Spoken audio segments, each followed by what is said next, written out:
Viral এই প্লেয়ারটি challenge নিয়েছে এইখানে থাকা সবগুলো গুটি একে একে প্রতিটা গুটি পকেট করে দেখাবেন তিনি কিন্তু প্রথমে একটি হলুদ গুটি পকেট করে দিলেন। তো আপনারা দেখতে পাচ্ছেন তিনি ট্রিপল সেট খেলে কিন্তু দুইটি সাদা এবং একটি হলুদ গুটির মধ্যে একটি সাদা গুটি পকেট করে দিলেন।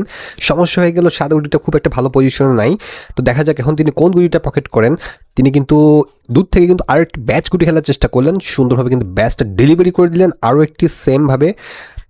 না, তিনি কিন্তু একটু ট্যাপ খেলার চেষ্টা করছেন। দেখা যাক তিনি সুন্দর একটি ট্যাপ খেললেন এবং এইখানে কিন্তু দুই জোড়া করে দুটি করে চারটি গুটি আছে। সুন্দরভাবে কিন্তু সাদা গুটির সেট ফেলে দিলেন এবং হলুদ গুটির টাচ করে কিন্তু একটি গুটি পড়লেন এবং আরও একটি গুটি একদম ডিসপ্লেসে চলে গেল।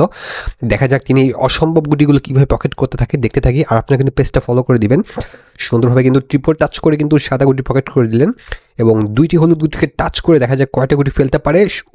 গুড লাকে কিন্তু একটি গুটি পকেট হয়ে গেল এবং আরও একটি গুটি পকেট হয়ে গেল। আর মাত্র 5টি গুটি বাকি আছে। 3টি গুটি খুব ভালো পজিশনে আছে কিন্তু 2টি গুটি একদম ডিসপ্লেস হয়ে আছে। দেখা যাক এই 2টি গুটি কীভাবে তিনি পকেট করে সবগুলো চ্যালেঞ্জ কমপ্লিট করতে পারে। তো আপনারা দেখতে পাচ্ছেন, আপনারা কি হলে কী করতেন অবশ্যই কিন্তু কমেন্টে জানিয়ে দেন। আর তিনি পারবে কি না সেটিও জানিয়ে দিতে পারেন। তো দেখা যাক তিনি কিন্তু সম্ভবত কাটিং করে সাদাকে টাচ করে হলুদ খেলার চেষ্টা করেছিলেন, না পরে সিদ্ধান্ত চেঞ্জ করে হলুদ গুটি সিঙ্গেলভাবে খেলে দিলেন। এবার দেখা যাক তিনি কিভাবে খেলেন গুটিটা। দূর থেকে খেলার চেষ্টা করছেন তিনি। দেখা যাক কি হয়। শর্ট করতে যাচ্ছেন তিনি কিন্তু মিস করে ফেললেন।